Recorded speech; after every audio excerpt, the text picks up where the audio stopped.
Hi, and welcome to Spark L&D podcast. I'm Inna Olimskaya, and this series is for L&D professionals who want to grow impact and for business leaders how L&D can drive performance. Each episode shares practical tools and insights that will help you to spark L&D with confidence. Over the past years, many organizations have described the world we operate in as a VUCA, volatile, uncertain, complex, and also ambiguous. But more recently, a new concept started appearing in conversations about leadership and organizations, BANI. So in today's episode, I'd like to explore what the shift from VUCA to BANI might mean for organizations, and especially for us working in learning and talent development. What type of capabilities do organizations need to build? What type of skills individuals need to develop? And what does it mean for learning function? How we should transform in order to support companies and people better.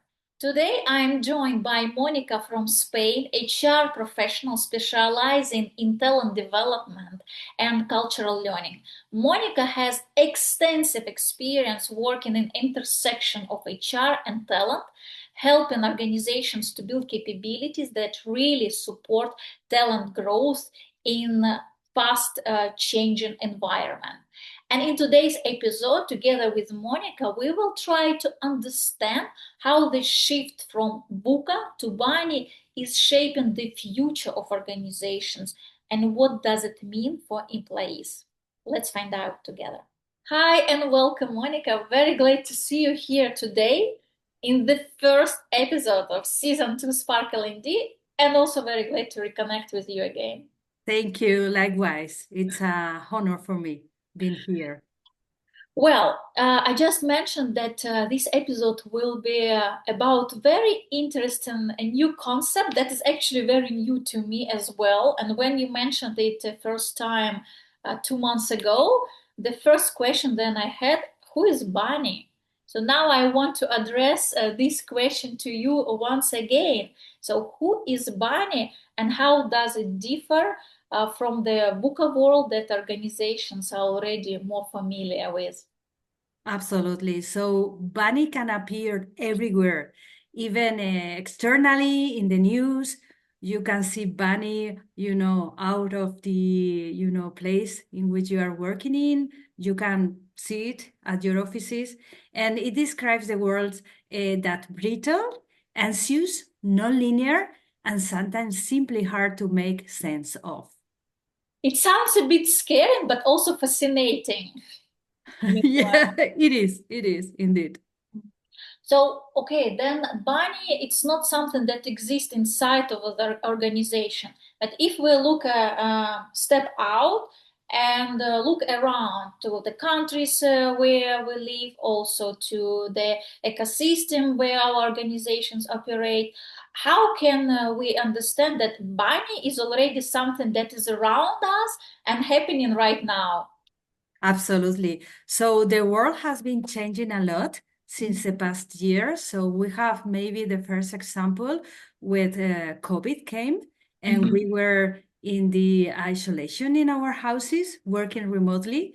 And nowadays, if you go to the TV, you can watch the news and you can see how the situation in the Middle East, it's occurring right now and Mhm. how I think the main topic is how it can impact in the business in your own organization and regarding our topic today how it can impact in the HR role, so Mhm. that is in all of the HR functions. So it's quite broad. Before, I always thought when I uh, thought about VUCA world, it's something that is inside the organizations, but actually it's beyond.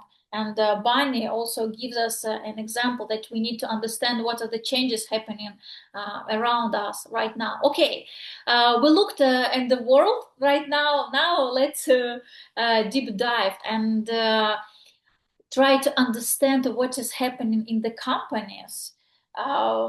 How can we understand and what kind of examples or situations we can observe inside of corporations or small companies where we can say, oh, actually, this is an example of a BANI world already inside of our company. So what can we see? What can we observe? Absolutely, absolutely. I think that the main point in which I have seen this change was in the strategy. When Mm. I joined to my first company, we have some strategical plans for 5 years. Mhm. It was a super long terms, but nowadays we need shorter, plans, strategical Mhm. plans for 3 years, and we need to review these plans every year because you never know what is going to happen externally, and as said, it will be impact internally. So mainly the strategical plans. I can relate to that because it's actually that I observe in my organization as well. Mm. Yeah, Anything else that we can see inside of the companies? So strategic planning becomes in more shorter periods. What else we can see? absolutely. But a part of this, how the organization is moving through Mhm. this strategical plan. So nowadays, for example, in my company, we are working in different plans, HR plans, but you need to recheck it, and you need to count with, different stakeholders in different parts of the world because Mm. the context is the same worldwide, but you need to deep dive into the local needs. A part of this, people with different experiences, Mhm. not only in the HR, and taking into account people from the business, of course. Mhm. So many things, not only strategies changed, but also the planning process, more connection with cross-functional teams, and also more connections with local businesses if you work in global settings. Absolutely. And as well, I think ways of working. Mm-hmm. We have changed ways of working from a more rigid perspective, not flexible, and we need to be more agile, in how we implement the different process and projects that we have. It's actually a very good bridge to my next question. Oh, nice. I wanted to ask about the capabilities that organization should build in order to navigate in this new environment. Because if we see the changes in strategic planning, in annual planning, how teams interact with each other, how we in the global settings connecting with the local teams, changes of ways of working. So what does it mean for capabilities on organization level? What do companies really need to build to navigate better there? Absolutely. So I think the first skill is change management. I can say navigate the change because this is Mhm. something that you will face for sure, Mhm. but even more lead the change. So all of us, need to be change leaders to ensure that everybody is navigating that change. Mhm. Of course, resilience, that is a skill that is, completely valuable today. Well-being focus and also self-awareness. And I think the most relevant one, a part of the change management is critical thinking. Mhm. So it's very important ensuring that you understand what is in front of you, and maybe you need to dare, the situations, and you need to dare the decisions. So challenging, dare Mhm. to dream, Mhm. dare to have this, own opinion. That is critical thinking. So everything that you shared, it's a set of different skills that individuals need to develop in order to be successful, but also thrive in this new setup. And when I look at my notes, because I was making Mm. notes while I was listening to you, uh, it's all look like transversal skills, kind of like Yeah. change management, leading the change, resilience, self-awareness. I don't see any technical knowledge or functional expertise. Does it mean that we don't need to be functional experts anymore, or what we do in our function is less relevant? How do you see that? So I think the functional knowledge, the knowledge that we have as, HR expert is something that we already have. The technique part, the knowledge part is exactly the same. The only thing that has been changed is how are you implementing this? Mhm. So how you are able to be part of this change. This is not the what, it's the how. Okay, well, that's interesting concept. I need to think about it in more details. If I go back to the skills, because it's also linked with people development and learning, as many organizations are moving now towards skills-based approach. They don't look at competencies development anymore, but at the skills relevant for different roles. From those skills that you mentioned, which one do you think is the most critical, like we need to start with it, because now I have a list of 5 or 6. Everything is important as the world is changing very fast, but where should I put my focus right now, right like today, as I can't focus on everything. Yeah, So which is the absolutely. one is that not Only one. Can I give you three or yes, only one? okay. Let's Okay, do 3. so the first one, navigate the change. The Mm-hmm. second one, resilience, and the third one, critical thinking. Mm. But if you need to, maybe choose one, I think resilience. Resilience. This is so interesting because recently, let's say in last maybe half a year, 7 months, I saw quite a lot of different workshops, also online events in learning and HR sphere around resilience. And I thought, interesting. Like so many different platforms and forums, but a lot of speakers took this topic to really unpack it. And what does resilience mean for you? Resilience is a metal capacity, it's something that metals can do. And is the skill that human beings have when, you fail and everything is terrible, and you are still, you are still there. You are still, doing things and pushing things. Okay, is it really a skill? Can we develop this resilience, or are we born with the resilience, or is it like a muscle that we can train? I think it's a muscle that you can train. Really?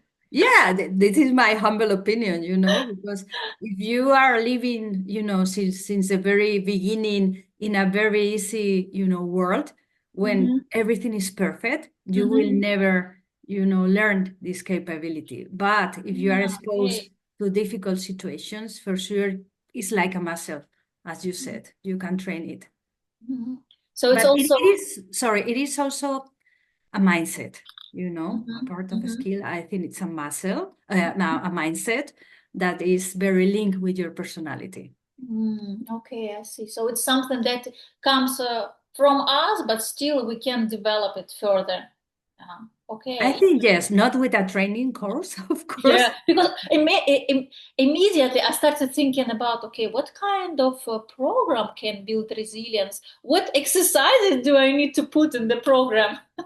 No, I think it is very connected with self-awareness.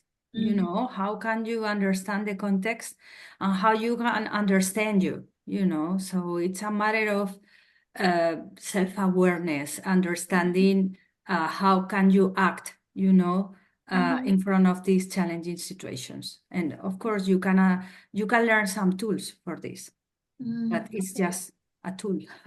Yeah, I see. I see. That's very interesting to listen your perspective on resilience because before, I mean, before last year, I thought that resilience, its ability not to give up and continue, and I actually didn't pay a lot of attention to the mental capacity and also to such elements as self-awareness, understanding what is happening, navigating the change for me before last year it was something about pushing, doing more, but it's Yeah. actually different. It's not about what you do but how you do. Exactly. It's more in the how, as you said.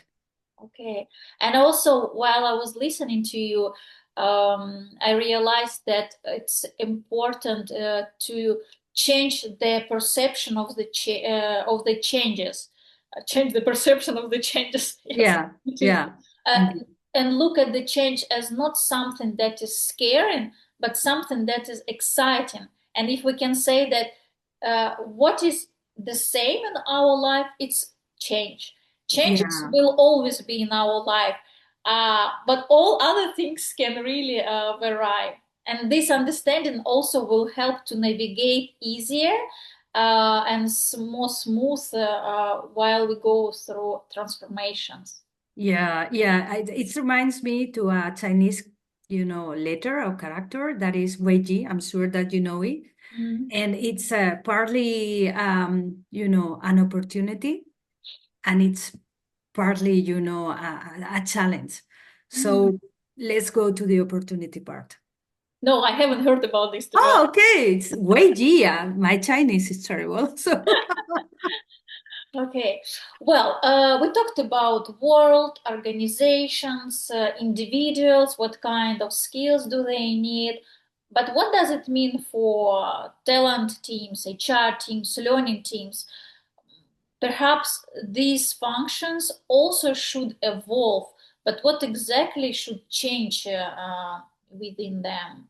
yeah, I think the clue is being connected with the people, and mainly with the business for Mhm. understanding the reality.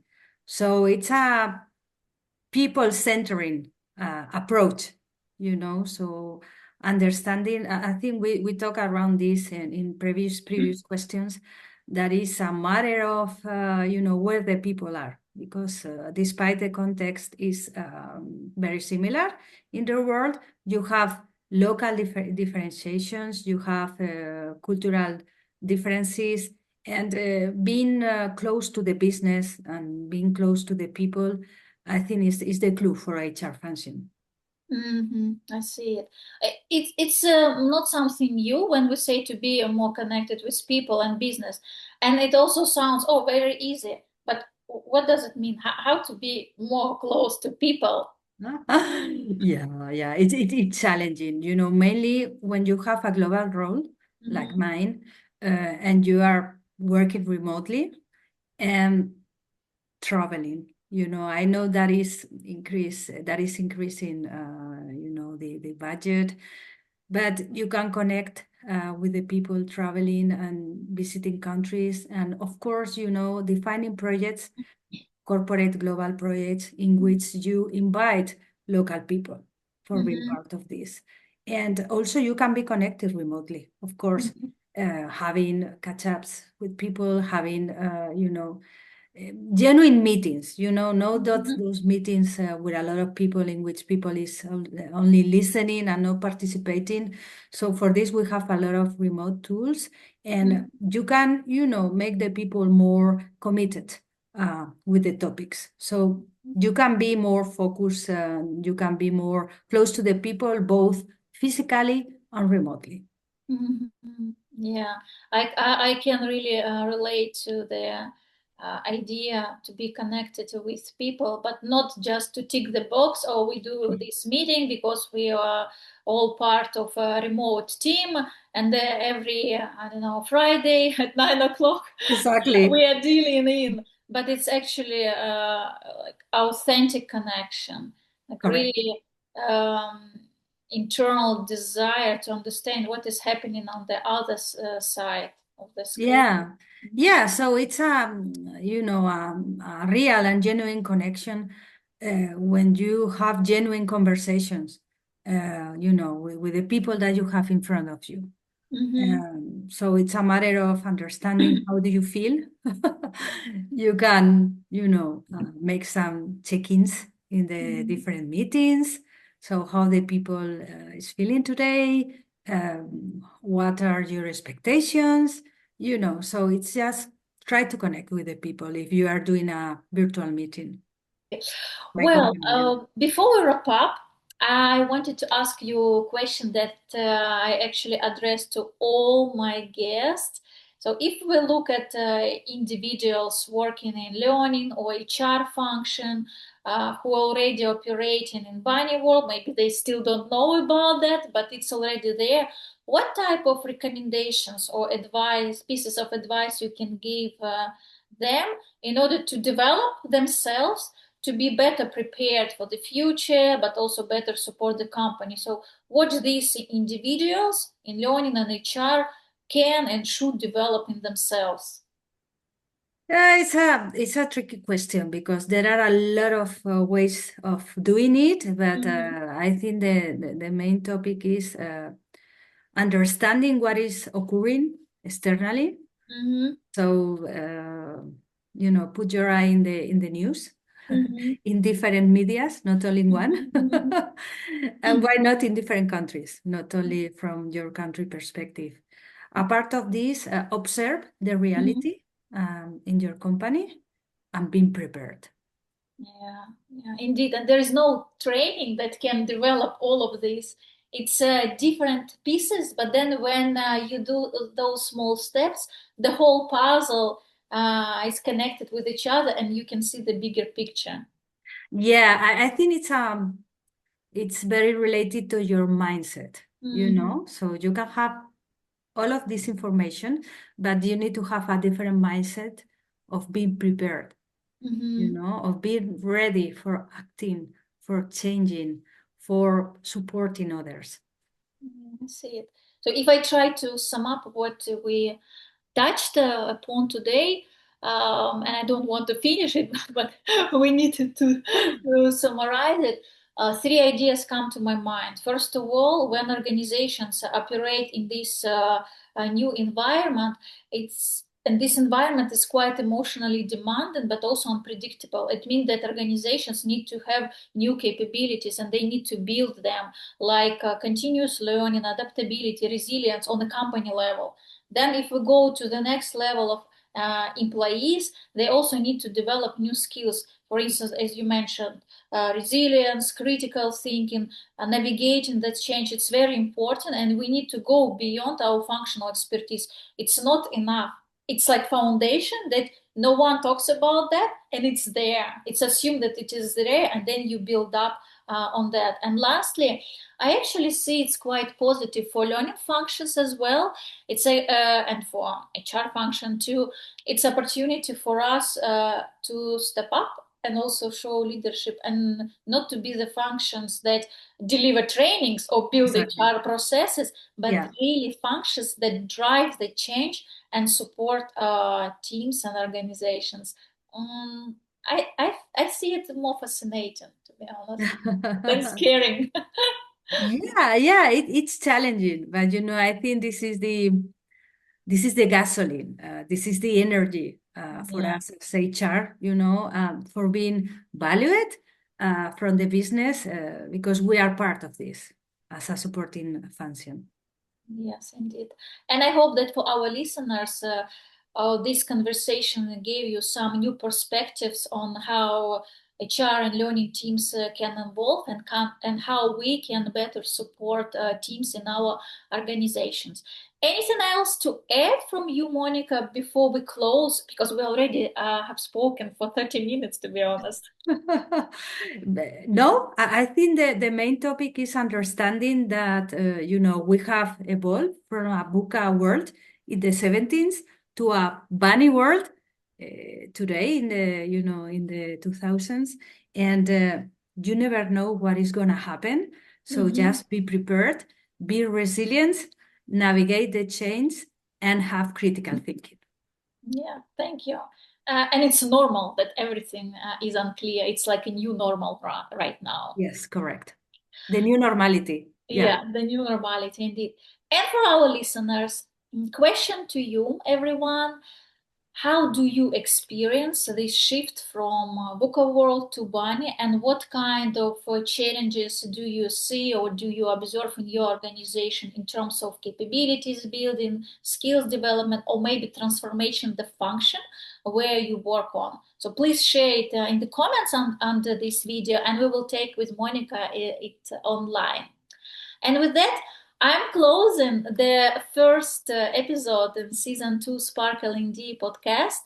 More conversations will come. Stay tuned. Follow podcast on YouTube and also on LinkedIn.